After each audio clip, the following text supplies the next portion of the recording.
Hello everyone, Semi-Retired Bob here. I talk about the carnivore diet, all things related to the carnivore diet, and miscellaneous odds and ends.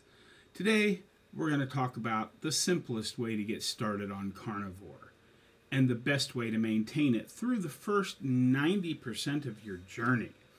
There's a lot of talk out there about, fasting and protein sparing modified fasting and egg fasts and sardine fasts and fat to protein ratios, which is what I made my video about yesterday, and I thought there might be a little confusion, so I decided to cover this topic today. If you're new to the channel, welcome. I'm glad you're here. Normally I'm out walking around, but today I'm finishing up some of my yard work. I'm playing pickup sticks, and then I'm going to cut the grass. And the reason I'm showing you this while I talk to you is that a little over 2+ years ago, I couldn't do this. I could barely stand for a couple of minutes without severe pain. Now I'm out here doing yard work that I could never have done 2 years ago. For those of you returning to the channel, welcome back. I'm glad you're here as well.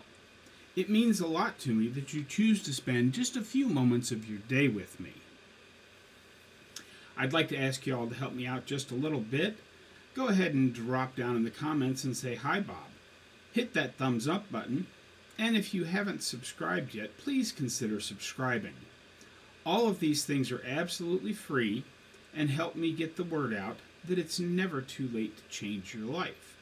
I'm 61 years old, and I'm doing things I couldn't do when I was 40.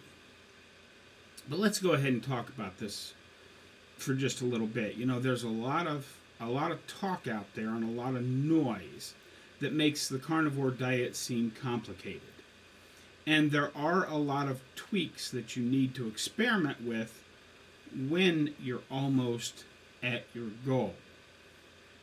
For the first 90% of what you need to accomplish, the only things you really need to know are: eat the meat with its associated fat, add the salt, and drink the water. Yes, it really is that simple. That's what I did. And for the last year, I've been experimenting with all those little things. And the last 10% can be very hard because I'm still about 10% away from what I would consider my optimal weight. But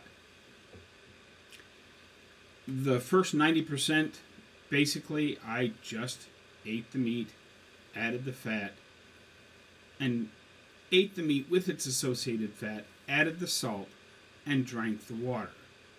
Now, there's going to be a lot of people out there that say, "Oh, well, that's not right. You have to do this.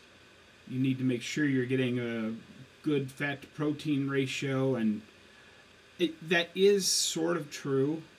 But if you're buying 80-20 hamburger, or you're buying a roast, or you're buying steaks, ribeye steaks or sirloin steaks with the fat cap still attached, there's a lot of people that like picanha out there. Whatever the main, whatever your main source of meat is, it doesn't have to be complicated. As I said in yesterday's video, if you look at the meat you're about to cook, and about 1/8 of it is fat, and the rest of it is the muscle meat, you're going to be at about a 1-to-1 ratio. And I don't think you need to play with it unless you don't get the results you want. And in my experience with everybody I've talked to over the last 2+ years, just eating the meat with its associated fat, adding the salt, and drinking the water will get you 90% of where you want to go. There's no reason to complicate it. That's what I've got for you today, folks. I hope you enjoy the rest of this video of watching me work. Don't forget, get out there, be 1% better today, tomorrow, every day. Have a great day, folks. Enjoy the music.